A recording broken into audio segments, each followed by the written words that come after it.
The butcher, the baker, the candlestick-maker is a line from an old nursery rhyme.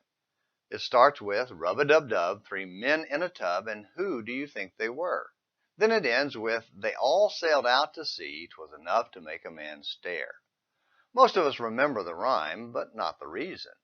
It started out as a mocking story of 3 respectable members of the community who did something inappropriate. But over time it was cleaned up to make the rhyme more family friendly. The Bible has a slightly different account with the butler, the baker, and the dream maker in the story of Joseph found in Genesis chapter 40. Okay, it's a stretch, but I liked the pun. Joseph was in jail because he refused to do something inappropriate and sin against God.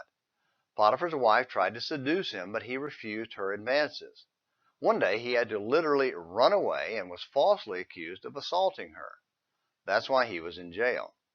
We don't know specifically why the other 2 men were there, but we do know God used their situation to get Joseph in the place he needed to be.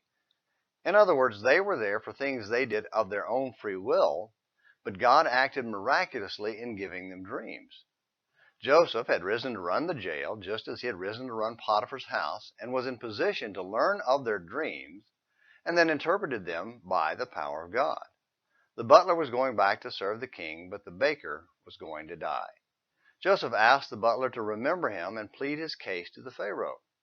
But the man forgot about Joseph until Pharaoh had a very disturbing dream, Genesis chapter 41. The butler summoned up the nerve to bring up that ugly incident from his past, so Joseph was brought to interpret Pharaoh's dream. God revealed the meaning as 7 years of plenty, followed by 7 years of drought, and careful planning was needed to survive those last 7 years. Pharaoh chose Joseph as the man to run Egypt, Genesis 41, verses 37 through 45. We all know Joseph wasn't there just to save Egypt. He was there to save his family so they could become the great nation of Israel.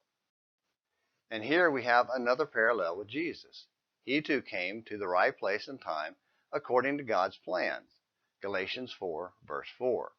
There he too suffered unjustly, but he too was raised to rule and to save his family. Hebrews 2, 9 through 18. Well, like the 3 men in a tub, we all do foolish things from time to time. Just don't let it be a rejection of Jesus. And don't let it be forgetting to return for tomorrow's Morning Minutes in the Bible. Until then, this is James McClenny hoping you have a great day.